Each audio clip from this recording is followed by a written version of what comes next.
বিসমিল্লাহির রহমানির রহিম।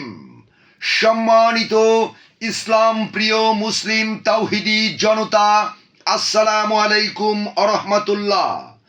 আসছে আগামী 19 ও 20 অক্টোবর 2025 রোজ রবি ও সোমবার বাদ আসর হইতে জামিন সিধাইর ও ভাগনার সমন্বয়ে 2 দিন ব্যাপী পঞ্চম বার্ষিক ঐতিহাসিক তাফসিরুল কুরআন মাহফিল।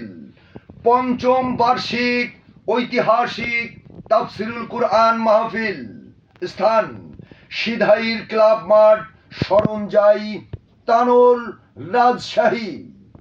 উক্ত ঐতিহাসিক তাফসিরুল কুরআন মাহফিলের প্রথম দিন প্রধান মুফাসসির হিসেবে বয়ান পেশ করবেন আন্তর্জাতিক খ্যাতিসম্পন্ন মুফাসসিরে কোরআন আলহাজ হযরত মাওলানা মুহাদ্দিস আমিরুল ইসলাম বেলালী সাতক্ষীরা।